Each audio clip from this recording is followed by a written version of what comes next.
Films, the home of high-powered, high-voltage motion picture entertainment. With the screen's biggest spectacles, brightest stars, and...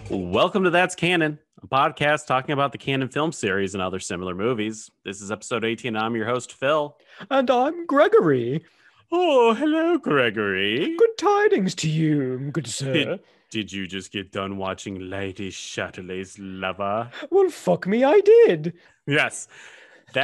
You just summarized the entire movie, I think. Fuck me, fuck you, fuck the audience. 104 minutes of fucking. In various scenic English countryside locations. Yeah, I mean, it looked beautiful. I'm not talking about the nudity. That it did. It looked great, the movie overall, but fantastic. Holy crap. Yeah, basically softcore porn, right? Yeah, pretty much. Yep. Pretty much, which is interesting that you say that, because director of this film, and his name is Just Jakin, really weird, was a director of a film named Emmanuel. Emmanuel was a French softcore porn that starred Sylvia Crystal, who was in Lady Chatterley Lover as Connie. The kimono opens. It goes, the kimono opens. It's all connected. It's all connected. It's all connected here. Through porn. Very interesting because, yeah, Lady Chatterley's Lover, which was a novel from 1928 that was written by D.H. Lawrence, actually had a lot of controversy around it because of the sex and the obscenity throughout the film. Was D.H. Lawrence a woman or a man? D.H. Lawrence was a man too. Okay, because it's weird. I knew a lot of female authors would do that to their, they would initialize their first name so that they would get better sales, basically, because female authors weren't. But it's given the content, I'm surprised that was the case. So from what I've read about him writing this book, it kind of touched upon his personal life, where he wasn't really that in love with his wife, and there might have been some adultery. There was a lot of controversy around this book. When it was first written, it actually was like a subscriber type book. Like you subscribed to him and then he sent it out. Oh, like a serial where you get like a chapter every month or something like that. And then it started becoming more popular. People started actually copying the book and selling it, making illegal copies of the book. Jeez. Bootleg novel smut. Right. And then in 1959, there was actually a trial. Penguin Publishing got put on trial for publishing Lady Chatterley's Lover unedited because it used words like fuck and different words for the female anatomy, which was seen as obscene, and also because the themes of the movie are adultery. Geez, I can only imagine, this running afoul of so many obscenity laws and censorship issues. And I mean, you said 1928 was when it was originally published? That's crazy. Yeah, it was made in 1928 for that initial release, and then 1932 it started getting a wider release. But yeah, it was very interesting. It was banned in multiple countries because of the content, and it seems to be this book that has some popularity to it, but looking at all of the adaptations of it, which there are multiple adaptations of this book, none of them have seemed to have done well. And from what I've read, we're actually watching one of the better versions of Lady Chatterley's Lover. Yeah, I was going to say, I remember you mentioning that this had a couple of adaptations. I can definitely see, this one was, like we said before, it looked good. It seemed competent. I had to imagine while watching it that this was probably the best they could do with it from what I knew of the book. Yeah. And Golem and Globus thought this was going to be a pretty big film for Canon, and then it actually ended up being a pretty big loss for them. Not the Apple big, but I was going to say, I think the Apple in this cemented the future of how Canon makes movies. Yeah, I guess. I mean, I guess that actually is a really good point because those were two big branch outs from their sort of bread and butter genres. And it seems like they got bit by it and they just got scared of doing anything other than Charles Bronson style action and horror sleaze. Yeah.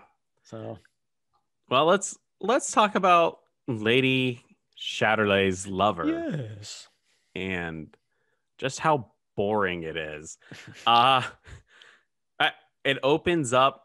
It's just one of the most boring intro credits I've ever seen. It's just credits over a house, and then it cuts to some dogs and people on horses. And are they doing like a hunting party here? They never really explain. No, based on the outfits and the dogs, it has to be like a hunt or something. I mean, it's like straight out of a Victorian painting, if you can imagine these guys and like a bunch of guys on horseback with like red coats on and a bunch of, a flock of beagles chasing behind them. Flock, that doesn't make any sense. A pack of beagles. Yeah, I mean, it's like straight out of a painting. I wasn't going to say anything. I was going to go with a flock of beagles. A flock of beagles. I'm down with that. You know what? It's a flock. I'll take it. Yeah. It's so we see all these beagles and the guys on the horseback and they're riding by. And one of the guys is like, "Oh, I won the prize." And you're like, oh, "Okay, I don't know that this was like a competition." And then he's like, "I get to dance with Lady Chatterley." Woo.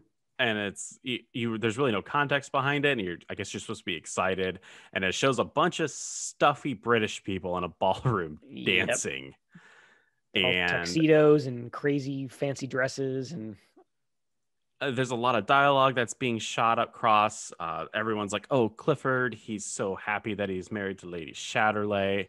They make such a great couple." Right. And you're kind of getting introduced to these two main characters, and you see the life that they live, which is high society. Yes, they're basically Lord, and he actually is Lord, right? I mean, Lord, and I think he Lord is, which is really weird. What how does he have all this money?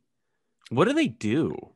I don't know. I guess we're Americans. We don't understand how aristocracy works. No, I don't. I assume it's all inherited in some fashion. Because if you were like, oh, Rockefeller, like, okay, I could, he like did stuff with like the railroad, right? Mm-hmm. And like metal. What the hell did this guy do, though? He doesn't look like he's worked a day in his life. No, he inherited all of the guys who do the work. I think he mentions pretty early on that they've got a mine, right? Oh, that's right. Which comes into play later, but I think they mentioned it early where they've got like a mine, but it was closed or something. I don't remember. I assume they've got just, they classic aristocracy where they've probably got tons of like land and they own businesses and stakes in like financial dealings. Yeah. Who knows? I guess once you become that rich, you kind of just stay rich, right? Yeah, it's old money for sure. Old money. And this is set in the old days. Yes. Clifford announces that England and Germany have been to war for the last 24 minutes, yes. Which is pretty interesting that he's able to get up-to-date information like this way back in the day. Like, I guess that part even confused me. It's World War I era, so obviously they have radio and stuff, but I don't know. That it seemed to be just like this sticking point to get to how Clifford becomes injured, right? Yeah, I'm glad they at least did this much because in the beginning I had no idea what year it was supposed to be. Exactly. It kind of cemented what time it's supposed to be. Yeah. Clifford is played by Shane Bryant. I know him from the movie Frankenstein and the Monster from Hell, and he did star in quite a few Hammer horror films. Okay, and I gotta say, yeah, he did a pretty good job in this movie. Yeah, for sure. Clifford, he looks just like your average British person. I don't know. He's got height. He's blonde. I don't know. Yeah. He seems like he's the model that they build people off of, right? Upper crust British guy. Yeah, he definitely has that look about him. I'm not sure I could put my finger on it either. Yeah, he's kind of like that fair-haired, fair-skinned kind of guy, but he's not mean, at least at this point in the movie, he's not like a shell of himself like he is later. But yeah, exactly. So Clifford announces that England and Germany are off to war. You see some people, they're like, for England, and some people are like, for Germany. And you're like, ooh, intrigue. Who invited the Nazis or the exactly the pre-Nazis, I the guess. pre-Nazis. And then we see Clifford, he's going off to war. He's in his uniform and he's bidding his Lady Connie farewell. And we see him in the trenches and he's pushing people forward. He's like, go forward. And we just see motherfuckers dropping left and right next to him. I think it's a pretty competent scene too. It definitely shows, like, without it being like a war film, you have the explosions and you see the death.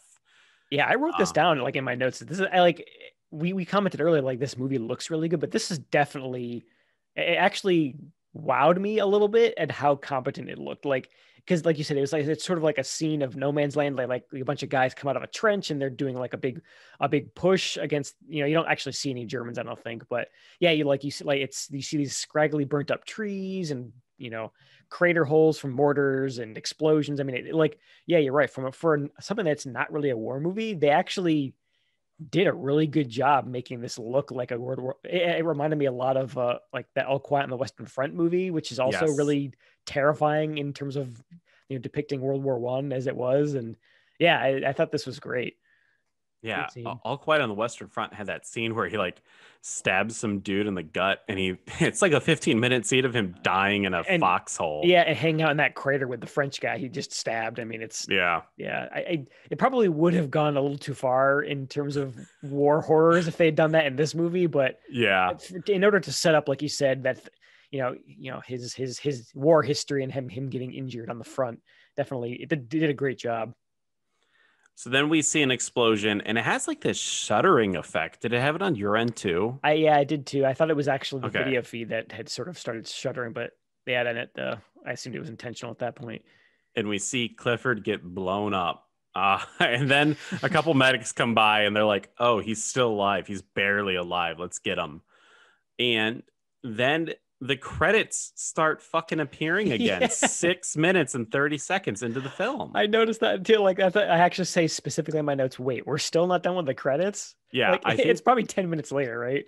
I think it's so it's 6 minutes and 30 minutes, 6 minutes and 30 seconds into the film, but we just had the intro credits, and I wasn't really paying attention to the first part, but they just like go, oh, the executive producers are Menahem and Yoram, and then if this is the director, and I'm like, didn't we just see this? Yeah, right. It's like they did it out of order just to have more credits after the war scene. What a really weird thing to do. Yeah, it was jarring. We cut back to the mansion, and we get an establishing shot, and we see like the billiards room and the kitchen and the dining room, the living room, and then we zoom in on Clifford reading a book to Lady Connie Chatterley, who's played by Sylvia Crystal, as I said before. She was in a series of softcore porn films. Emmanuel, she starred in Emmanuel 1 through 7. What? Yes. She was in 7 of them. I guess they found her niche and stuck with it. I think once you do 1 and it's softcore, maybe it's just easy. You're just kind of like, oh yeah, this will be easy to do. It's just softcore. Maybe I just show my boobs a little bit. But yeah, we quickly see that Clifford is paralyzed from the waist down as he's helped into the bed, and they take his trousers off, and they embrace, and they're like, oh, I love you. And it just seems like, yeah, you can see at this point. I actually thought that the transition to showing him in the wheelchair was kind of cool, because it's a very ornate wheelchair, so you think he's just sitting in a normal chair. Yeah. And then you kind of see her like, oh, and they take the handle behind him and wheels him away. It's like, oh, that's, you kind of like, knowing what we know about the rest of the movie, you kind of knew where it was going to go at that point. Like, oh, okay, here we go. Like, there's a young couple, kind of like guy cut down in his prime, and that's like the central instigation point for the rest of the plot. And he's going to become bitter, and she's going to go off and find another lover. Like, it seems very formulaic even at this point.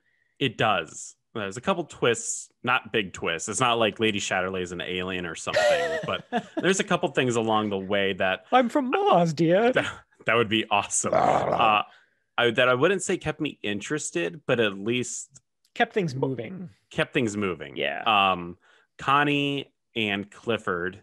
And by the way, what do you think about couples that have the first letter of their name the same? Do you think it's weird when it's Connie and Clifford? It sounds like they're brother and sister. Yeah, I actually didn't think about that until you said something about it. It's a little odd. It's a little unfortunate, but it's odd when it's in real life. It's just unfortunate. It's weird when it's someone wrote these names down. Or like, these are the names of my characters. Why not diversify it? I don't know. Yeah, I can imagine it from if I were reading a book, I might get a little confused. I mean, I already barely remember the characters' names watching the movie. I can only imagine it getting either maybe it'd be less confusing if I were reading it. I don't know. It's a little weird though when you read it that way. Yeah. So Connie and Clifford, they're sitting down, they're having their breakfast, and they're complaining that rich people are losing their money and selling their houses while their servants are giving them tea and food and stuff.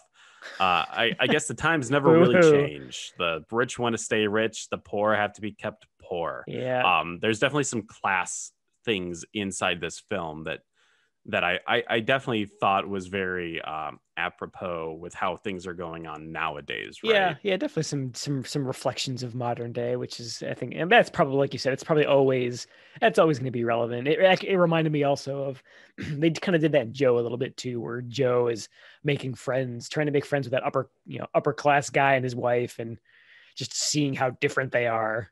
And it always comes back to Joe, and I gotta say, right?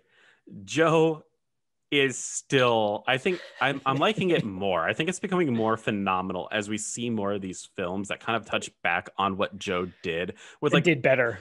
It talked about racism, and it talked about class, and it talked about, just the disparity of like old versus young. And this film, I don't know.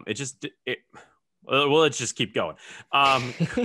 We see Clifford zooming around on this really badass mechanical wheelchair. Oh, it was awesome. It's like a little gas-powered like wheelchair chariot thing. It's awesome. I that was definitely a highlight of the film for me. And we see just I don't think she gets a name. We just see some old lady in a car come by. Obviously it's probably a friend of the family. Yeah. And I think we saw her in the beginning in the party scene, didn't we? Yes. Like she was the one who said, "Oh, they're such a good match for each other." Yeah. Yeah, she was definitely she likes the couple Clifford and Connie. Right. Except she makes some offhanded remarks to Connie saying, "Oh, Clifford would be a perfect husband for an old person, but not a young person like you who needs to have sex." Yeah, I mean, like in so many words, that's basically what she's saying is like, "Oh, what a shame he's not going to be banging you anymore. Yeah. You should go bang other dudes." She does say that too. She's like, "Man, you should probably find other people to bang." I mean, it's like we're maybe doing the movie a disservice. Like it's a little bit more subtle. Like it's kind of all in metaphors the way she says that, but you kind of catch her drift pretty easily. Exactly. So there's like a little offhanded comments between them, and they're all kind of tiptoeing around that while they're all talking, and then eventually people are going to sleep. Connie has a dream.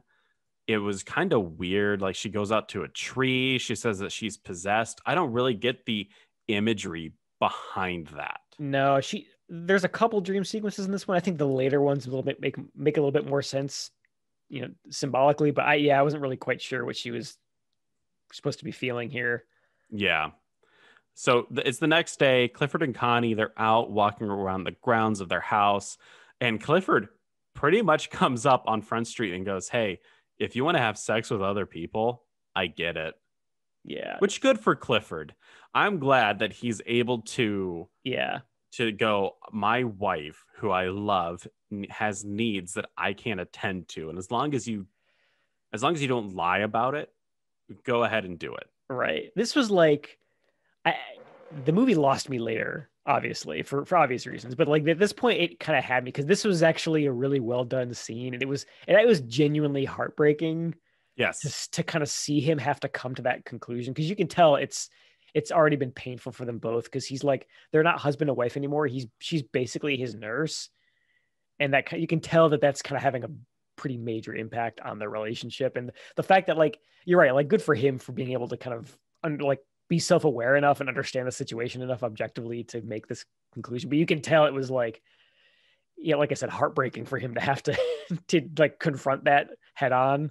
Oh, definitely. And I think you see that in real life when one spouse needs to be taken care of from like a medical perspective. It shifts the dynamic between being lovers to caretaker. And it's not that the person taking care of the other one, the love doesn't diminish. It changes in how it's given. And I think it's not that, it's not out of malice. It's out of the need of just wanting to be loved without the reciprocation of, okay, now we have to like carry you upstairs, right? Yeah, they're less equals in the relationship now, and it kind of changes the dynamic a little bit. Which, like you said, I mean, that this comes up in a lot of other movies too, in literature, I'm sure. But I think, like, going, at least in this movie, this is something that they did really well, at least early on, is kind of making you sort of sympathize with kind of both characters at this point.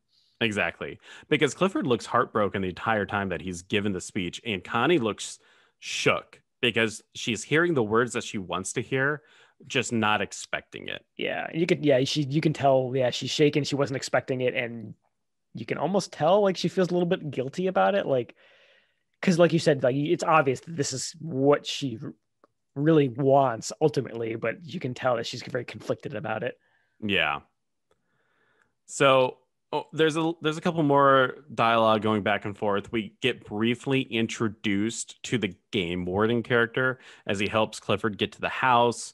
Not too much happens, and then we kind of see like the business aspect of what Clifford's doing, and he's talking about like, not quails. I forgot to write the bird down.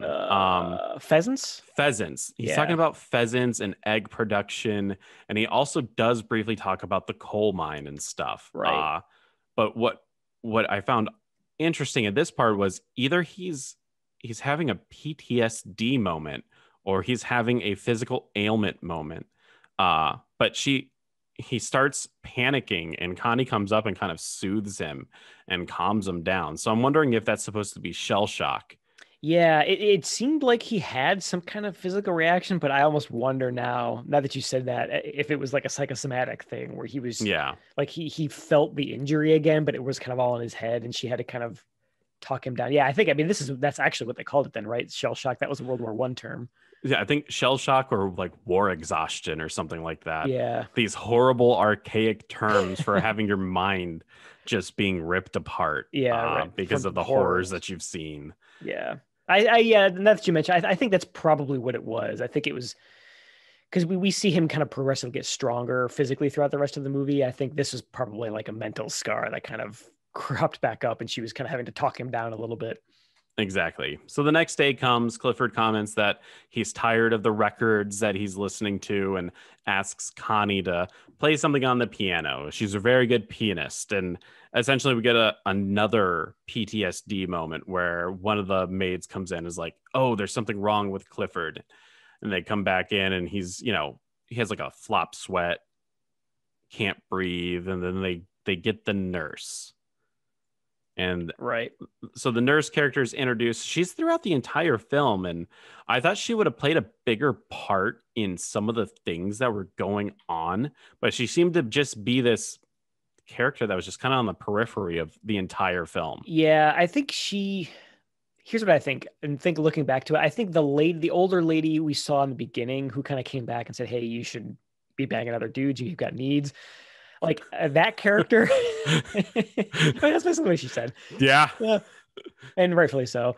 Like that, I think that character and the nurse should have been the same character, because I think that's the same. They have that same narrative purpose where she's sort of like the more mature older woman who sort of like sees what Lady Chatterley is going through and kind of encourages her and tries to mend the relationship and be like a buffer between the husband and the wife to sort of let her kind of live her life a little bit and do some of the caretaking.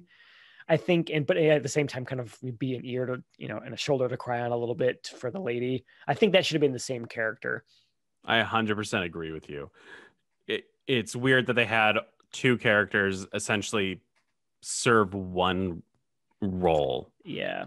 I mean, they could have done that easily enough and just have her be, like she's a friend of the family, kind of an old spinster, but she's, a nurse and very smart. And like, there's no reason that nurse couldn't have been the lady in the beginning and just, she was at the party, what a nice couple. And then just her continue to be the nurse for him through the rest of it. I don't know. Yeah. The nurse is played by I burped. Ann Mitchell. We're leaving it in. And she's actually she's been in a lot of things over in England. EastEnders, which is like this long-standing soap opera type show, from my understanding. So she's pretty big and pretty popular over in England. Not really too much from the American side. But she immediately gets to work helping Clifford out, and she even comments to Connie. She's like, "Hey, you kind of look like shit too. You need to go maybe I'll help you out after I look at Clifford." And it really just comes down to like, go outside and go for a walk, which we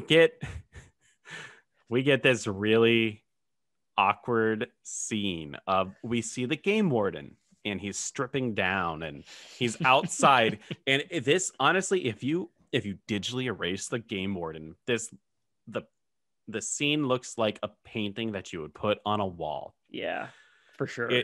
There's like some old rustic farm equipment. There's a fire going. It's this brick building that has like moss and kind of like a quaint little cottage. Exactly. It looks very nice. Except this scene has a naked man in it, and they show everything. Yep, this dude is hanging dong. Yep, he is. He is naked as the day is born, and he's washing himself. Yeah. And Lady Chatterley is loving it. Yes. Absolutely love it. She's like licking her lips while she looks at him bathe. I mean, I gotta say, she's probably attention starved, and she loves the voyeurism. Yeah. She's creeping on him. Yeah, like kind of hiding in a bush or something, and kind of. Yeah. She's almost groping at the branches. She's like doesn't know what to do with her hands. It's a little odd. It's a little extreme. I think it's a little too much that she can't even support herself because of the scenes that I'm seeing. We cut back. Clifford's getting a massage from the nurse. Nothing nefarious. She's just massaging his back. Right. Kind of like therapeutically, I guess. Exactly. And then we cut back, and it's evening time. Clifford was reading a book called The Adventures of Haji Baba, which is a real book, Greg. Oh, okay. I was wondering. I forgot to write that down, but I should have asked, if that was actually a real thing or not. If they made it up for the movie. It was also made into a movie. By canon? No, unfortunately, this will not be how great would that? It's the Lady Chatterley universe. There we go. But Clifford comments about how in The Adventures of Haji Baba, the main character, he could only love a woman if her face is covered. I'm thinking kind of like and I don't want to get this wrong, the hijab. How do you say it?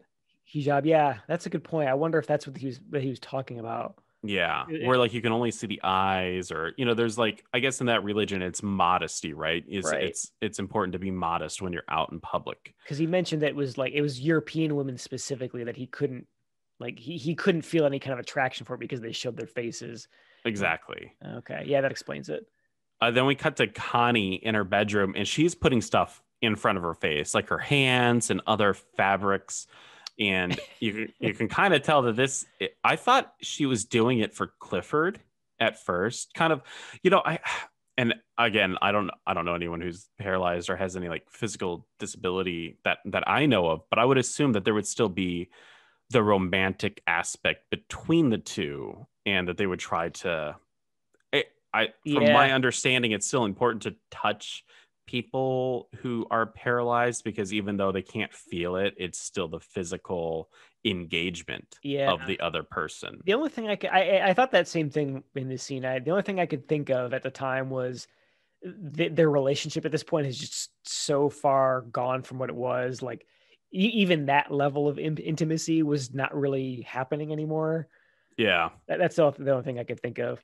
Man, we're getting deep this episode, Greg. Very deep. we actually, I guess we forgot to mention that they sleep in different bedrooms too. Yeah, so I think like it's weird. I forget what I was reading or watching, but it was some YouTube video about I don't know, history of beds or something mundane like that. I don't know if I was deep into YouTube, but like they were talking about how until very recently it was sort of during this period, like the Victorian period, it became really like uncouth to sleep in the same bed as your spouse, even. And I think we saw that later, even in like the 50s and 60s, where there was kind of that the husband and wife would have twin beds in the same room, but they were separated. I assume that was just kind of an extension from that. So I think that's historically accurate, the way that they portrayed that. Where I would have thought that maybe would have been the same room, but yeah, it seems odd to us now. But I think that's really weird. That's really weird. I don't know what to think about that. Interesting. So Connie's in her bedroom and she starts pleasuring herself. And it's between the pleasuring of herself intercut is pictures of the game warden's dong in his butt. Yeah. She's obviously enjoying the memory of what she saw earlier. Yes, it is. It's at this point in the movie, and I actually wrote this down to ask you what this movie was rated, because this was a surprisingly graphic, like, masturbation scene with this character. They showed full nudity of her as well, and they were not as secretive as they were with the game warden, where it was just a brief flash of penis, fleeting glimpses of but this one was very much full naked woman. And like normally what I feel like you would do in a modern movie, like to get an R rating, you would just see her face, and you would see her facial expressions and like her vocalizations, maybe like that's probably as risque as you could go and still get an R rating. But they actually showed her hand down in the business zone for like the business zone. Right? I love it. Like for a couple seconds straight. Like that's why I had to ask her like what this got rated, because this I feel like would be that's crazy that this got an R rating. In the United Kingdom, it was originally rated X. Okay, that's more what I was expecting, because exactly like that had to have been cut like NC-17 at best. I would have pegged this as an X rating. I think they get away with it because it's an adaptation of a novel, right? I think sometimes you're given a little more leeway when it's like, oh, this is art, instead of like this is pornography. Piece. Exactly. I mean, it is what it is. It's not like it's not like a hardcore porn. It's still relatively tasteful for what it is, but it's just way past what you're used to seeing. I would say it was more tasteful than I thought it would have been, because like she has like this sheer fabric over her face, obviously like a lace or something that she kind of to cover her face up. It's not, again, there is definitely heavy petting, but I think it could have gone drastically harder in the other direction. True, and been more sleazy. This one, at least the moans aren't graphic, and the scene isn't too graphic. So. It definitely, you're right. I think that's a good point. I mean, knowing what we know about canon, it could have been way sleazier. I think they sort of, I think two episodes ago, we saw some woman get her ass spray painted and then raped. God damn it, Death Wish. So I think this was a little more tasteful. Yeah, for sure. It's the next morning, and Clifford's teaching his nurse how to play chess, which seems to be all the rage now because of that Anya Taylor-Joy Queen's Gambit. The Queen's Gambit. Yeah. And then Connie's like, you know what? I'm going to go outside. And she's going to go outside to the game warden. And she kind of walks over there. She's going to ask about the pheasant eggs. I think that was like the original idea. She's going to go out there and ask about pheasant eggs. Yeah, Clifford had asked like, oh, if you're not, don't have anything planned today, why don't you go check on the pheasant eggs, see how they're doing? Exactly. And the game warden's like, pheasant eggs are fine. They're going to hatch. They're going to become old. We're good. I kind of liked his dismissive attitude at first to Connie, because he's essentially this hardworking man, and he's going, how many bosses am I gonna have? Which I get that. I get that. How many bosses can I possibly have, right? Yeah, you could definitely tell that he's very. I think this is a very British thing in general, even today. Like they're very class aware, and you can definitely tell that he's got walls up in general, but especially to the lords and the ladies of the manor. Like he's not used to having to interact with anyone except for Clifford, and he probably hates doing that. Connie's asking him for a key so she can check up on the pheasants herself, and he's like, "Why the hell do you want a key? Like you're a woman. Get away." Eventually, she does. The game warden, whose name is very seldom mentioned, is Oliver Mellors. And he's played by Nicholas Clay, who, Greg, I got to tell you, this dude is classic, handsome Hollywood. Oh, 100%. Actually, I couldn't place it. I had to think for a while about like what he reminded me of, like, visually. He looks a lot like a Hemsworth. Yes. He does. Right? He's got that. And I think, that's just like those guys are also kind of like very classically handsome in terms of like their bone structure. He looks just like that. If you can, if you're listening to this and you don't know what this guy looks like, just imagine Chris or Liam Hemsworth with a Scottish accent. And that's this guy. I was shocked when I looked at his filmography and saw that he didn't do that much. He was a really good actor in this. Yeah. He was in Excalibur. He was Lancelot in that. Okay. He was in a adaptation of Sleeping Beauty, a live action. He was the prince. He was in a movie called Lionheart. And then he did some TV. I know him from Excalibur as Lancelot. That movie is insane. Yeah, you can definitely tell. I mean, you're right. It's a little odd that he didn't do more kind of leading man kinds of movies. It's kind of like when you see Christopher Reeve and you're like, how he did Superman and it was a box office smash. How come this guy wasn't in every film? Yeah, he had that. He's got to have that kind of same look about him too. Yeah. So, anyways, the game warden kind of buffs Connie off, and Connie sees Clifford. He's painting again, and there's a little talk between them, and I believe this was at the point where they start talking about Connie having sex with someone else. Yeah, you can tell there's like a little bit of jealousy, maybe. Yeah. In Clifford's voice, like he almost seems like he's regretting having told her that in the beginning of the movie, or maybe it's just because he thinks he's starting to suspect that she's sort of sneaking around and not being truthful with him about it. I'm not really sure what he knows or doesn't know at this point. It's interesting. I think he's definitely said it out of the kindness of his heart at the beginning of the film, and I think there's a little regret. I think there's a little like anticipation and jealousy that all gets wrapped up when you start, I guess, bridging your relationship in that direction, because she even brings up, she's like, what if I have a kid? And he was like, well, as long as it's from the right class. Yes, he can have my class name issue again. Yep. Which she immediately gets heartbroken because she knows that the game warden is that ain't low him. class. Yep. She even goes to a priest and kind of tiptoes around it with him. And the priest is kind of like, don't do it. Yeah. Yeah, basically in so many words. Yeah. What was really odd, though, after coming back and talking to Clifford again, she makes this offhand, or he brings up, he's like, why did you go to church today? You never go to church.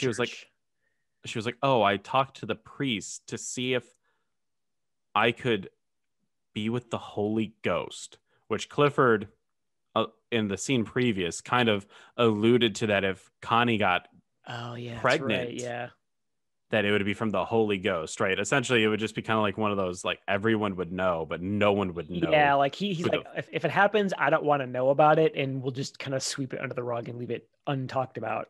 Exactly. Which, when she says, like, the Holy Ghost, oh my God, his face just falls. Yeah, because he knows exactly what happened. It's almost like his suspicions earlier in the scene were kind of, whatever they were kind of confirmed, basically. Yeah. The next scene is Connie. She meets Mellors, the game warden, under a tree, and it's very foggy. And Mellors hands her the key to the pheasant hatchery, we'll say. And he walks off into the distance. Now, Greg, He looks like a ghostly apparition, and he has given her the key, the metaphorical key to his pants. That is not what I thought you were going to say. The metaphorical key to his penis? The key to his heart? Oh, no. Is that... I don't buy at all that they love each other throughout this entire film. Yeah, no. The word you chose was probably the accurate one in this case. Is like she's more than anything just kind of sexually repressed, I think. Yeah. That's really what this started off being about.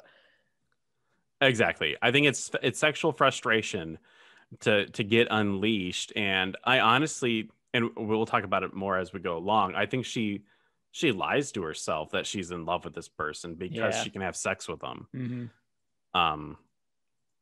And that kind of like is where the next scene goes. We see the game warden playing with a ferret, and Connie walks up and she's like, "Hey, I'm here to check up on the pheasants." And there's a little wink, wink. There's a little, wink, wink, nudge, nudge, back and forth between them. And Connie, maybe I missed it. She starts crying out of nowhere. I think it's because, so in this scene, she's okay. I'm going to check in the chicks. I think this is the point where he's in the hatchery and he's kind of like inspecting the chicks.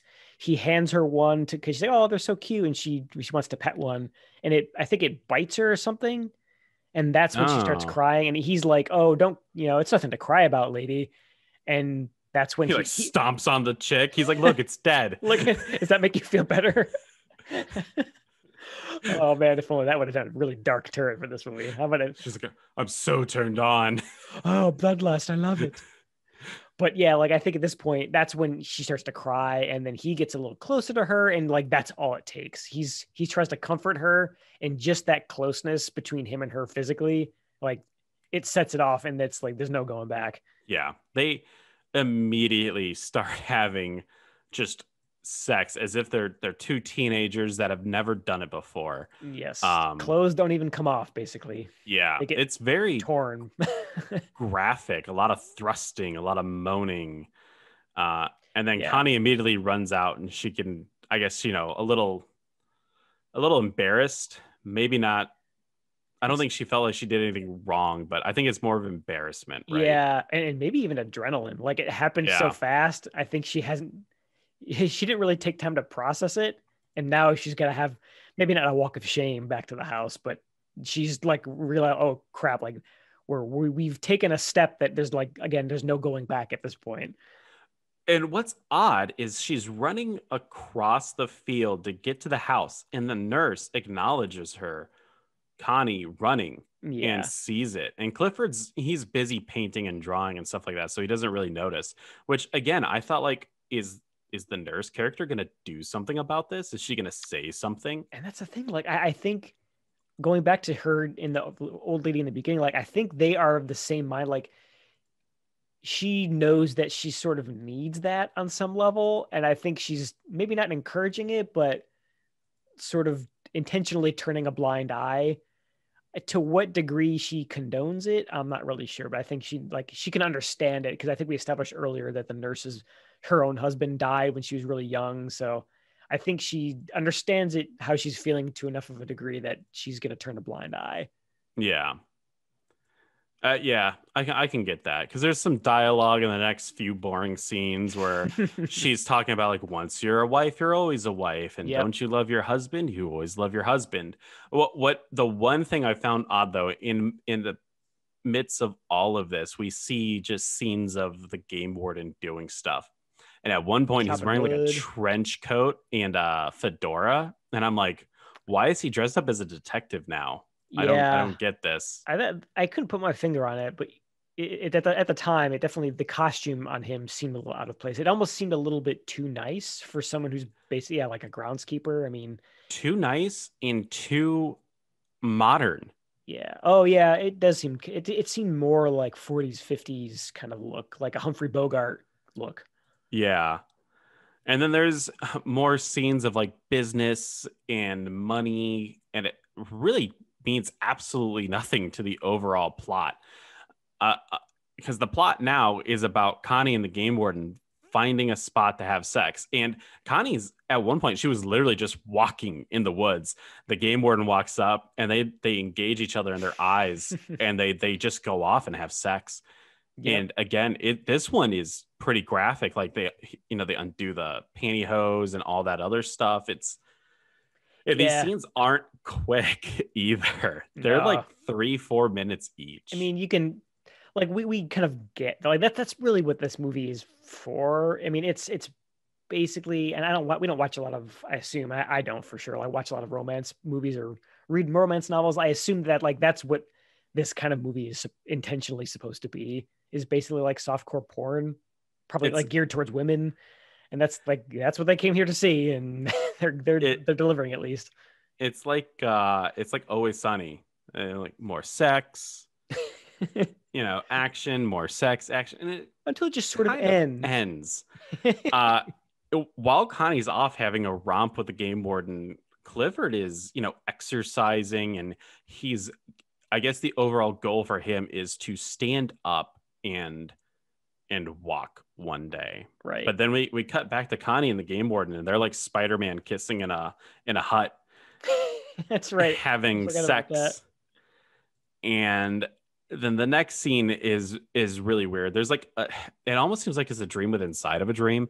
Connie's looking at this magazine that shows like simple houses, inexpensive little houses. And then she has a daydream of her playing the piano and the game warden gutting and pulling out organs from a dead animal. Like a rabbit or something. Yeah, it was that had to, I mean, this is what I meant earlier when there were dream sequences that were a little bit more understandable. I think this is her fantasizing about trying to make a life between them work. Like she's trying to picture that, but then like it's an obvious juxtaposition of like these high class things. She's wearing these like fancy bracelets and playing a piano, and then he's gutting an animal rather graphically right next to like it. It's obviously like these things don't match. I think that's her subconsciously like coming to grips with there's no future for the two of you. Like you're from two different worlds. It like would never. It's like oil and vinegar never mixing. It'll never. Yeah. Exactly. And Clifford wheels up, and he kind of puts the a little sadness into Connie, because he essentially is like, I'm sorry that I'm alive. Your life would be way better if I was dead. Yeah. And Connie was like, no, I need you to be alive. Essentially, Connie just needs the money from Clifford. She doesn't need a physical love from Clifford. Yeah. I think it's just like the intellectual and the past emotional love that she's still clinging on to. Yeah. Right. It's like, and that whole scene, like this brings you back to the Clifford we saw earlier in the movie, where you just like, you feel bad for everyone. And this scene is definitely one of those things, like, cause you can tell that he's kind of right in a really depressing way. Like, and I think she sort of knows it and feels guilty about it too. It's depressing. It's because at this time in like, the early 1900s, the technology wasn't there to allow and enable a paralyzed person like Clifford to live a full life. Yeah. The game warden comes into the mansion and confronts Clifford and is like, hey, I found some poachers on the land. Yeah. And there's the game warden and Connie engage each other through eye contact. And Clifford immediately is like, yeah, you two are having sex. Oh yeah, he definitely picks up on it for sure. Yeah, he is quite the detective. He's better than some cops in other canon films. Schizoid cough. Exactly. So Clifford is he's putting the screws to the poachers, and Connie's like, well, they're only doing this because they're poor and they're hungry. Right. And Clifford's like, you know what? You're right. We won't get the cops involved, but game warden, beat the shit out of them. Give him a thrashing. Yeah. And they watch the game warden beat these men up. And you can tell Clifford's liking it because essentially he's painting the lover in a negative light, and he's getting off on that. Yeah, you can definitely tell at this point. Like, and I think this is why there's a scene earlier where you see him sort of like try to take more business initiative. I think you can tell that he's feeling very powerless, and he's trying to like assert some dominance and forcefulness in any way he can. And this has kind of like that dual purpose where he's making himself feel powerful and also demeaning the lover. Exactly. Yeah. We cut to a couple hours later. The game warden is like delivering some pheasant, and we see Clifford shooting some right? Skeet. Skeet. He's shooting discs in the air. Clay pigeons. Clay pigeons. There we go. We ain't no shooting experts. Yeah, exactly. the game warden eventually gets back to his hut, and Connie's there, and she's like, "Hey, you're late, and we got a fuck appointment." And I don't basically, yeah. I don't blame the game warden. He gets pissed at this. He's like, "Is that all I am to you? Just like a sex object?" And she's like, "No, I love you. I need you. I can't live without you." And the game warden is easily duped. I mean, I guess, if you live out in the hut in the woods, I guess any sex is good sex. Yeah. But it's surprising because he's like, you're right. He seems like he knows what's going on. But at the same time, I think he's just desperate enough to believe that it's not just about that. I don't know. Exactly. And while she's in the throes of passion, we see Clifford doing sit-ups, and he's working hard to become the man that he once was. And then we cut back to Connie and the game warden having sex, and essentially they have like the same like kid conversation, or not yet. They have the conversation of like class. He's like, "All I am is just someone for you to have sex with. I'm low class, you're high class." And she's like, "No, you're not. I love you. You're not low class. You're beautiful." He's like, yeah, he gets that they could really never be together in a public way because they just she couldn't come down to him without sacrificing a lot. There's no way he would even be accepted in her society. He kind of gets the unreality of it. Because he even goes at one point, he's like, "Dump Clifford and be with me." And she's like, "I can't do that. I can't leave him and be with you. Yeah. Don't worry though. This isn't because you're poor and he's rich. I just can't do it because reasons." Yeah. So let's pause here for a second. This seems very formulaic to me, this whole plot, including the whole idea of like a forbidden love across class lines. Like that seems very Shakespearean. Is that very characteristic of a lot of like modern romance too? Like, is that what I've never seen Downton Abbey? Is that what that's about too? Like we know it's formulaic, but like how trite is this? And we just don't realize it. Downton Abbey does that, but that Crazy Rich Asians movie did it, where it's like, hey, there's a super rich Asian guy, and then there's like a poor. Oh, I burped again. I had pizza rolls for lunch. Pizza rolls and beer, and gotta get through this movie. Pizza rolls, beers, later Chatterley's lover. Classy. And there's like, the poor Asian woman, right? Yeah. Aladdin. There's, he's the street trash. I think they have a whole song, riff raff, street trash. I don't buy that. Blah, blah, blah, blah, blah, blah. So I think it's definitely one of those things where it's kind of like, yeah, he's, dirty and scrungy, and like, she's the pretty girl. What is it? The movie with John Cusack, In Your Eyes. Yeah. He's like a grungy kid, and she's like the rich popular girl, and then they fall in love, right? I think it's a very contrite type story. Yeah, and I get that. I'm glad you kind of listed some really good examples there. So I mean, I couldn't put my finger on it at the time, but this is the part in the movie where I really like this feels so familiar, but I don't watch. This like is not my genre at all, and I couldn't tell if it was because I just had caricatures of romance characters in my mind, and I was like unfairly comparing it. But I think you're right. I think this is very formulaic, and it's in even not in romance movies too. It's like everywhere, that kind of romance. I think it's impossible romance. Everyone always dreams of it. It's always like, oh, if I ever met, Natalie Portman, and she was like, "Phil, get into the limo and let's run away with each other." I would be like, "Oh my God, this is the best," right? Sorry, wife. I'm gonna be, because you always think like, oh, I'm gonna be rich, and I'm gonna be with Natalie Portman for the rest of my life. And it's impossible. I couldn't fit in with your Hollywood elite crowd. Exactly. It's always, I think it's everyone's fantasy to some extent, to be whisked away by someone who's rich and powerful and given a life that you would never be able to obtain through normal ways. Yeah, and I guess at this point they this is part of like the point in the movie where the fantasy is starting to crumble a little bit. Like they both kind of acknowledge that it's impossible. Yeah. But man, they don't give up. No, they don't. There's a lot more boring talk. And then I think it's just because they can't have back-to-back sex scenes. It shows like some filler in there. Exactly. He's doing like work, and then we cut to Connie and the game warden having more sex. And she's talking about how handsome he is. But like while they're having sex, he's going like, "Oh, you're in a higher class system than me. Oh," and she's like, "I'm rich, but I still love you." And he's like, "I'm poor. This and is I'm all you like me for." dirty." And she's like, "Yeah, you're dirty, but I'm rich and dirty." And it's just kind of, there's a lot of fantasy, I guess. mundane talk, fetishizing class systems between the two of them. Yeah.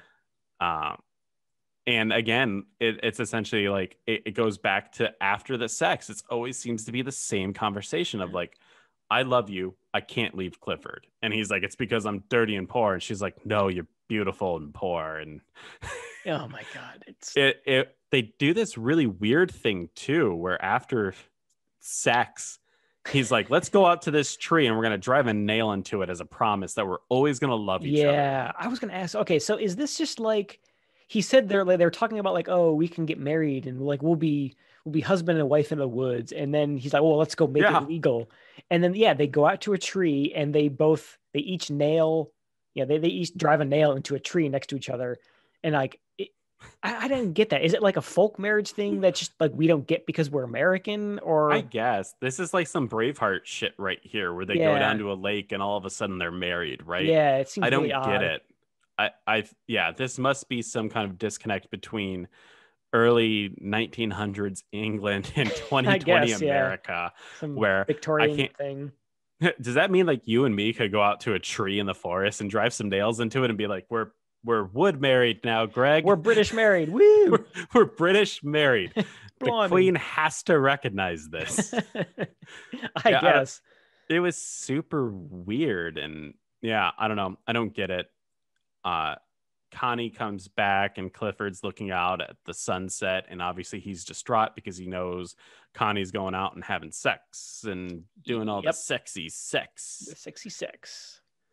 The next day, though, Connie and Clifford go for, I say a walk. He's in his badass motor wheelchair. It's like, okay, like it's like a Batmobile almost. It's like a bat cycle. It's all black. It's got these big giant wheels. It sounds like a beast. It's got this old gas motor.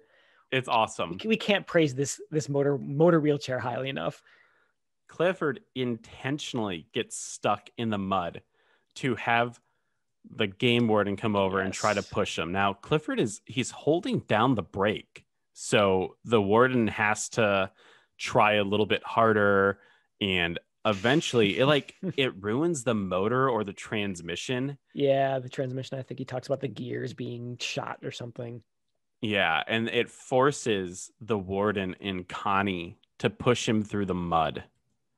I thought he was going to release the brake at one point and just have the game warden fall into the mud. I thought that's exactly what was going to happen too. I mean, either way, like this is basically a repeat of the scene with the poachers, where he's doing this intentionally to demean the guy, and like because you see like him and her too, like both getting like splattered with mud as the wheels are kind of churning and holding onto the brake and all that stuff. Clifford is looking at Connie with nothing but contempt. Oh yeah, staring her down through this entire thing. He's like, "Yeah, this is what I think of your lover."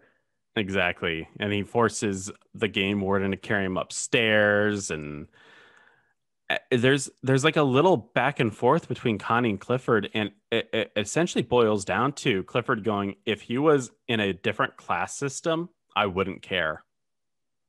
Yep, and that's when it like kind of struck me. Clifford doesn't care that she's having sex. He cares that she's having sex with a poor person. Yep, exactly. I think and that's what made it personal for him. Cause I think he had sort of come to terms that she might take a lover of the same class and someone who can she could have a child with, and that he could sort of give his name to. Like it fell outside of his plans. And I think he feels personally insulted the fact that she would I guess, step down to like a working class guy. You know what? It's very interesting. There's another podcast that I listened to, and one of the podcast hosts had his brother on, and he was talking about how his wife during this pandemic actually cheated on him. And now he's a doctor, and it almost sounded like he was more upset that she cheated on him with a handyman. He was like, I'm a fucking doctor, and he drives nails into walls. What the fuck is she thinking? And it kind of shows that even now, like, that mindset, people still think that way. Like, you're cheating on me with someone who does like an inferior job, right? Yeah, weird kind of warped ideas of what makes a person valuable. And it's I think that's what we said earlier, like that kind of thing is sort of timeless. Like there'll always be parallels to whoever's seeing it. And I guess it was just as true back then. Yep. And it's evening time, and Connie is swept away to the game warden's hut where they have more sexy sex. But this time, during the sex, they're putting flowers on each other because it makes the sex more sexier. God, this is so weird. Like, he's placing the flowers on her body, and then they like put it in their mouths, and they're kissing with like these like little flowers in their mouth. It just like, blech. It does not seem cool at all. Clifford's at home, and he's going through a PTSD moment. If this British person was pale, he's fucking crystal clear right now. Yes. And he is sweating, and he's pulling himself up the stairs to get to Connie's bedroom, because for some reason they didn't logically plan this out to have both the beds in the same floor as each other. Yeah, I guess maybe that was something that they did after he got crippled so that he could stay on the ground floor and not have to go up and down for bed. I don't know. This was just a very awkward scene because we see him emotionally and physically distraught trying to get up these stairs, and then it's intercut with her being taken from behind, and it's neither sexy or like tantalizing. It's just heartbreaking because poor Clifford fucking needs someone in this moment. Yeah. And she is not there for it. I think I actually thought it was kind of effective the way that they're cutting back and forth. It almost, because they've got this kind of tense, it's almost like chase scene music. Yeah. Like what's interesting though is like he already knows what's going on, but he's just like, he's got to see it for he's got to see it for himself. He's got to see her bed empty for himself. And like, that's what's like driving him to basically like hand over hand crawl his way up these stairs. This is another really heartbreaking part of the movie. It does. He opens up the bedroom to Connie's, he opens up the door to Connie's bedroom. Yeah, yeah. And there's a quick flash of her there, and then it's the realization that she isn't there. Nope. Empty bed. She's out doing it. You could just see him just kind of like, he's crushed. He resigns to the sad fact that she's having sex with someone from a lower class. Yep. Cut to Connie having a great time dancing in the rain naked. And the game warden's like, you're crazy. You're naked, dancing in the rain. And they kiss. And then there's more sexy sex. Whimsical. Because it's sexy when you're wet from rain and you smell like wet dogs. And your feet are probably just caked in mud. Oh, there is nothing sexy about this sexy sex. Did we mention the word sex? They sex each other in this movie. It's the next morning, and the game warden is pissed again. He's like, "What? I don't want to be your husband of the woods. I want to be your husband of the world." And she's like, "Well, I'm married to Clifford, and I can't leave you because he's rich and you're poor. But it's not because you're poor. It's because he's rich. It's not a class thing." See how I put that? Yeah, just in denial. Constant, utter denial. As Connie comes back, Clifford sees her walking across the field, and he's like, "You're having sex with the poor person. I'm going to send you to America to your sister." Okay. Where the fuck did that come from? I don't know. And actually, I was going to ask, like, where did they... It's clear that he sent her far away because he's like, okay, I've booked you on a train to London and then on a boat to somewhere. I couldn't remember. And he's like, we both need time to think. But where did she go? To Victoria is what it's called. Isn't that Canada? Like British Columbia? Oh, maybe it is. Maybe she did go to Canada, which is really weird. I don't. It's weird because you can't do that in movies. You can't have a character the entire film, because we're at like an hour and 30 at this time. Yeah, pretty You close. can't have two characters go, hey, by the way, Greg, I'm sending you to this place to see this that we've never mentioned the entire film. Sister, there needs to be dialogue throughout the entire film of like, because when we meet her sister, she's definitely of loose morals of the time, and she's definitely enjoying the men.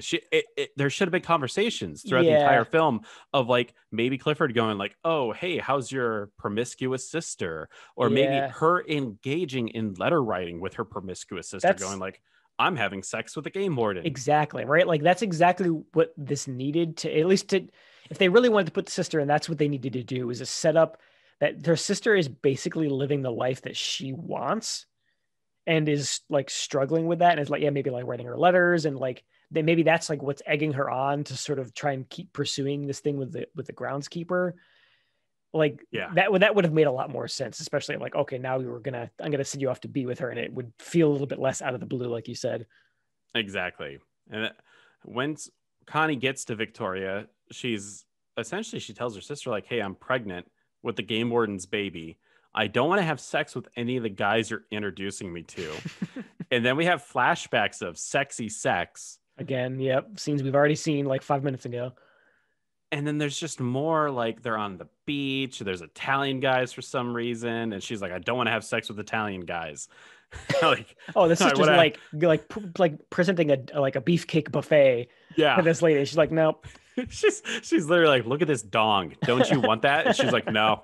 I don't want that dong. I want my groundskeeper. Yep. And then it comes to a head, and she's like, I'm going back to England. And then essentially we get like the reverse montage.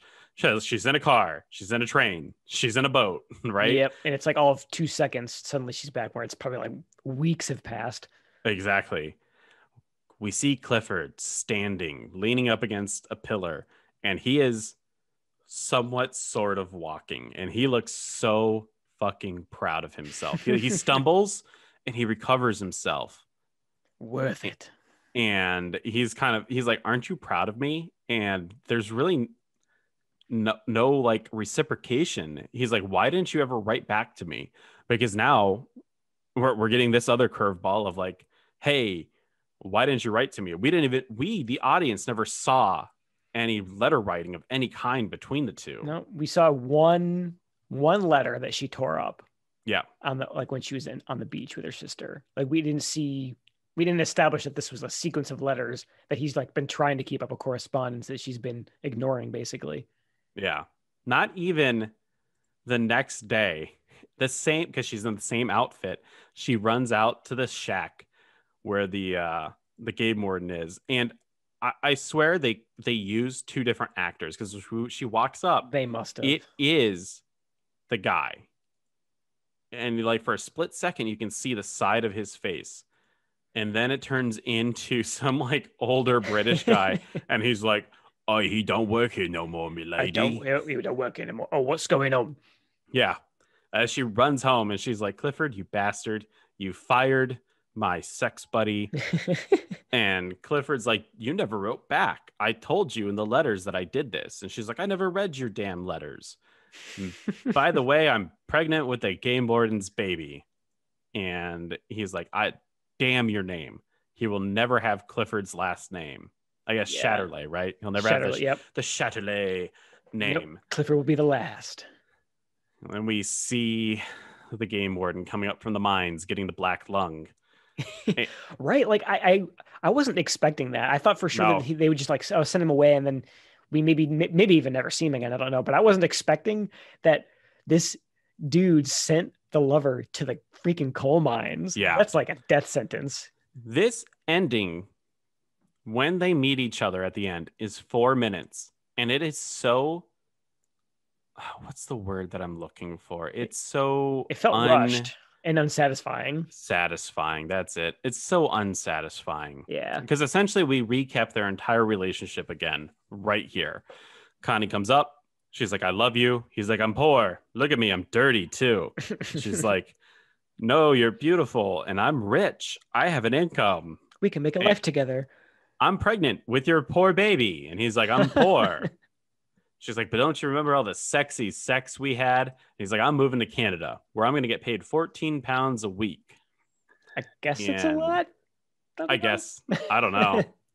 I didn't do the conversion. Let's take a moment here. Let's pull out the old conversion calculator. 14 pounds. What's 14 pounds to USD? And 14 pounds in like 1918 or 1920 pounds. So 14. I put pounds too, as in LBS. 1920. 14 pounds and 19. Conversion calculator. Conversion calculator. Calculator.net. Oh wait, no, that's not. It's not conversion. It's what's it called? Inflation. Inflation, yeah. Inflation calculator. Let's see, 1920. Oh, this doesn't do pounds. Let's just say it was like if 14 pounds is about like $18. We'll say that. Okay. Let's calculate it. That's $234.21.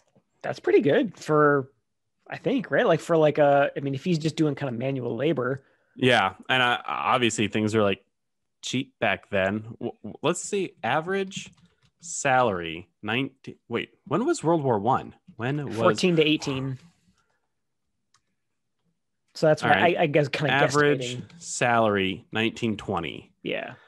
The average income per year was $3,269. So if that guy is getting paid 14 pounds a week at 52 weeks a year, he's making $572 a year.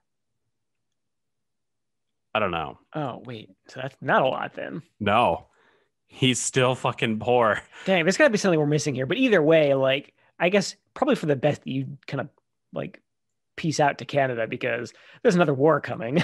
Yeah. In case you don't have a crystal ball, World War II is just around the corner. And yeah, so eventually they just start talking again. And she's like, I'm pregnant with your baby. I'll leave him. I have money of my own. You can run your own farm. And he's like, it's sex time. And they kiss and they laugh and then they walk off with each other. He's like, he kind of wasn't buying it at first. He thought that she'd moved on, but I guess this like 2 minutes of convincing is all he needed. Cause I guess I see, like, we don't really know what their intentions are. Like, okay, is she going with him to Canada? We don't really know.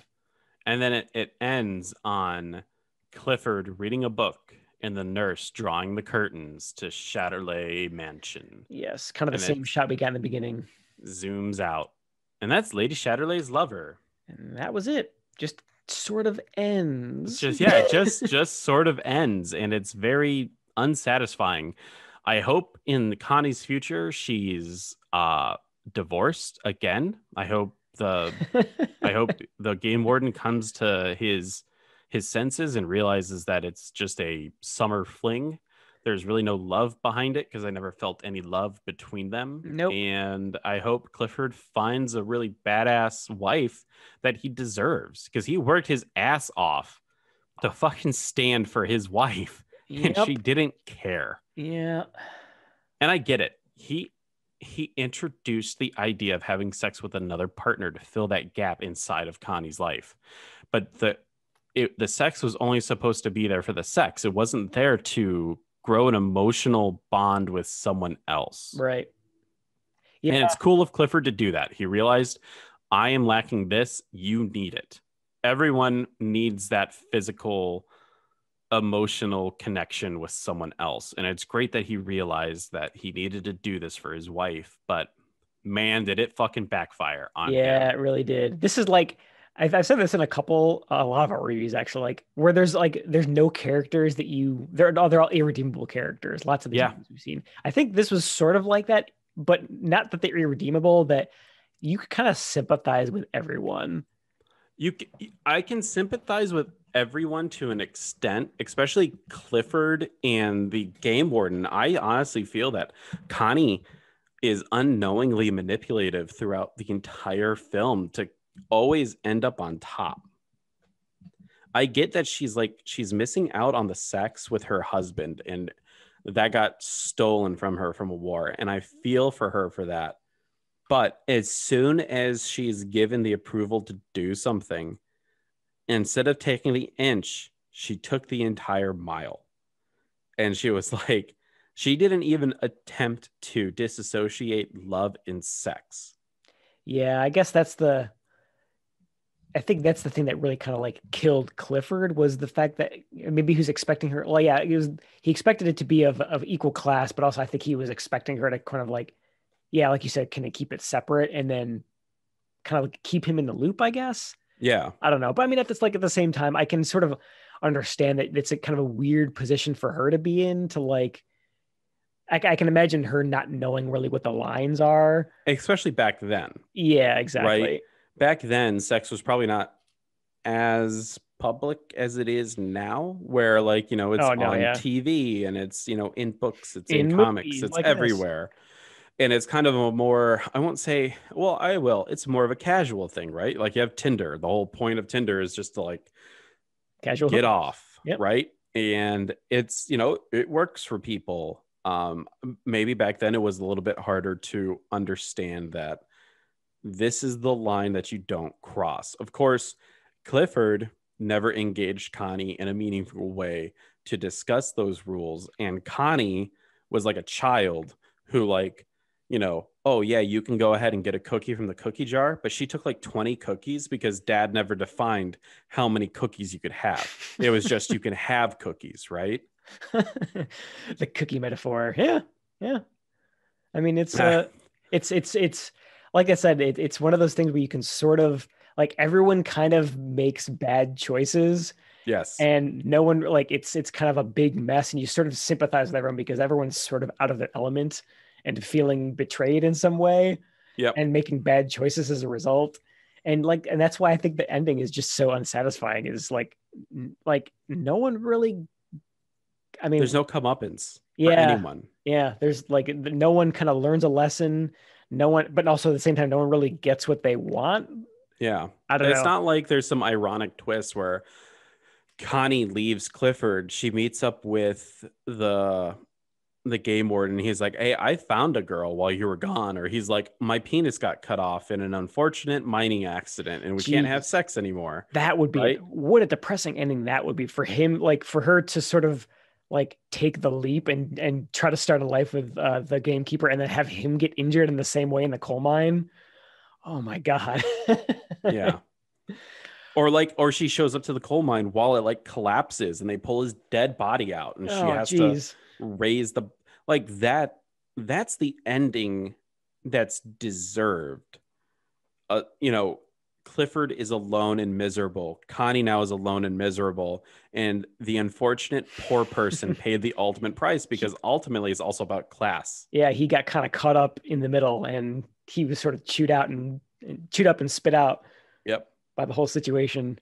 Yeah, I mean, and I think that's the other part that I wanted to ask, like in terms of how this measures up to other movies in this genre. Like, I feel like the ending, I was expecting either an ending that was more depressing, like what we just speculated, or way less depressing. Like I was expecting maybe more of a happy ending, but we didn't really get either. Nothing. So, like I think a lot of these, they end up with that happy ending because they don't introduce the aspect of, or if they do, they resolve it, the poor person having the poor spouse going off with the rich person. I think the idea and the fantasy of it gets disenchanted a bit when you have to have your character cheat on someone. It removes that fantasy element to where it's just kind of sleazy. Yeah. Now it's just like an adultery thing. It's not like the poor person, the game warden, is going to live this luxurious life with her. Sure, she's probably more rich than him, but it's ultimately Clifford who owns, the bigger bank account, right? Yep. So I don't know. I think this one is very unsatisfying. I would rather have just this been Clifford dies in the beginning and it's her forming this relationship with the game warden and hiding him still because he's poor, and she has all these rich friends around her, right? And maybe like all these rich suitors trying to sort of like swoop in exactly and take Clifford's place, and she's got to like, Yep. yeah, like that's okay. That's actually where I was. That's what I want to talk about in terms of like a post mortem on this movie. Is I feel like it could have been better if they'd done one of two other things, like either leaned more into the drama and less like kind of trimmed out some of the sex stuff and have it just be like focused more on the drama between her and her husband, or go in like a more, I guess, kind of a more conventional, sappier, romantic case where it's like what we just said, where like he did die in the war and she's got to try to find love and can't find it on with people of her own class, so she kind of like forms a bond with the game warden, and it's a little bit more uncomplicated, I guess. Yeah. And something you can like, you feel better about. But in this, yeah, like in this case, it's sort of in the mix in the middle, and you just kind of feel like crap at the end.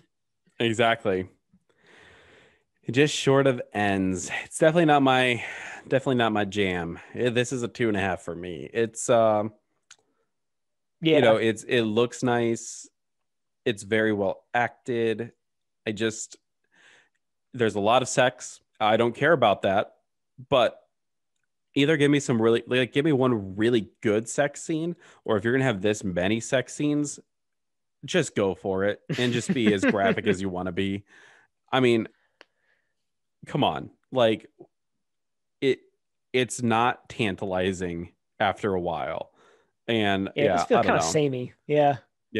Like I think that kind of goes back to what I was thinking before. It just like it feels like it's kind of trying to be too many things.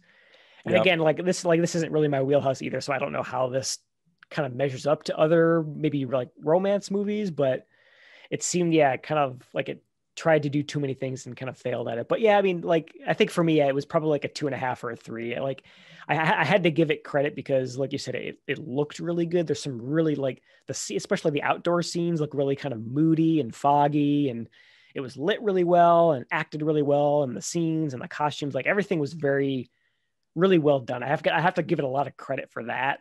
And it's why it bumps up to like a 2.5 or 3. But I think ultimately for me, it's just, this is not my genre, but maybe it was for the best that we break up the onslaught of cheesy action and horror movies with something a little different to kind of give us perspective. Who knows? Roger Ebert gave the movie 1.5 stars. That's like the only big popular reviewer that I can see that actually reviewed this film. Yeah. Well, we tried something different. It didn't work. And like any other good, movie studio or director that fails, what do? You go back to the well, right? Oh boy. And what's in the well? At the bottom of the well, in the coolest wells, there's an alien. That's right. The 1982 film Contamination is our next movie. There's no wells in this. A deserted ship arrives in New York City carrying its slaughtered crew and a horrific cargo. Mutant green eggs the size of footballs that pulsate with life until they spray hideous chest-bursting death, alien.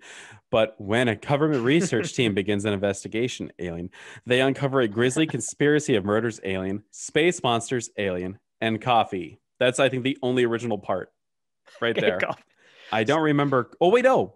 What is it? Yaphet Kotto was like, at least the coffee's good. Oh shit! They even ripped that off, man. They even ripped that off. So if for those listeners who haven't picked up on this is going to be a really sleazy alien ripoff. Oh, the best kind of alien ripoffs. So I think this is going back to our first episode. I think this is one of 2 canon movies that I had actually seen before we started the podcast. Yep, because this was a Joe Bob one, right? Yeah, a couple like the last drive-in with Joe Bob Briggs. I think this was like a season 1 or season 2. I think it was a season 1 movie, but one of the few I'd seen before. So I'm definitely, coming off of, it was not a palate cleanser, Lady Shadow's Lover. It was coming off of a movie like this, I'm ready to go back and go for a gory B sci-fi movie for sure.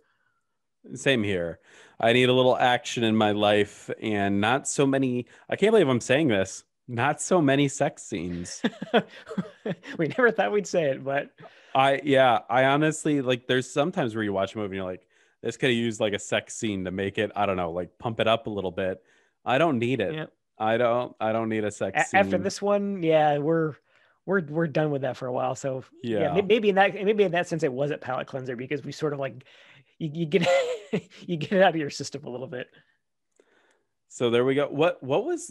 There was, I won't say there's very memorable dialogue. I would also say there's not like a lot of dialogue from Lady Chatterley's lover, but was there one sexy quote that came out to you, Greg, for your very sexy and sensual quote of the week? Well, I don't think it was a sexy one. I wrote a couple quotes down. You're right. Like there weren't like any that were really like overly hilarious or weird. The one that I kind of came up with, which was one that I think, Lord Clifford says, I think this is like right about the time where he sort of realizes it. And this kind of like, it just epitomizes the whole class struggle that we see through this whole movie. And he says to Lady Chatterley, when he's describing the groundskeeper, he says, he's just so much live human meat. Oh, what a horrible way to describe another person. You're not even describing them like, like, oh, he's dumb. Or like, oh, he's, this. It's just, he's a piece of meat. And like, that was the point in the movie where I, like, you lost a little bit of sympathy for him. He's like, that's like, no matter how messed up your life is, like, that's just a horrible thing to say about another person. And I should have, after that quote, I should have seen the whole, like, banished to the coal mines thing coming. I want to see that scene in particular, though. I want to see him go like, "You're banished to the coal mines." Banished to the coal mines. No. he's like undoing his shirt. He's like, the sexy coal mines with all the sexy sexiness. He's like, there's nothing sexy about black lung, dude. You're gonna die. You said that black lung, like you're like not wrong. That's like a death sentence. So yeah. Oh yeah, man. I wish there was a funny bad quote in this, but that's the closest thing I got. Like something that was just so horrible that it kind of stuck out to me. So because the movie's so straight, there was never. It's not like he's like, oh man, you're a husband with his sexy paralyzed legs. There was nothing horrible like that. It was just sex. Yeah. Part of me, I mean. It, like we said, like it was well acted, well written for the most part. Like part of me wishes it was more funny bad, just because same here. That's more what we were expecting. But I wanted Mr. Tops to come out in his Sky Bentley, in a rapture Clifford, and he walks away into the sky. Suck it, peasants. Yeah, exactly. You got the black lung, fucker. Oh man. Well, next one's gonna be good.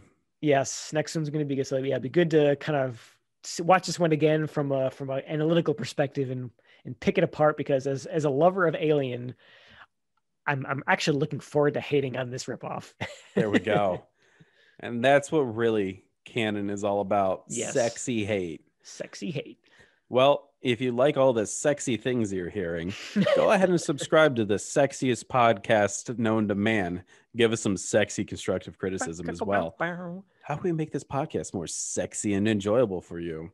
You can follow us on Twitter, and you can email us at our sexy email at that'scanon@gmail.com. That's CANNON@gmail.com. And remember, since we sexy said it, that's sexy canon. Do you mean they come from outer space? Why not? How many worlds are there in the universe? Millions. Perhaps billions. Unless they come from much closer, but...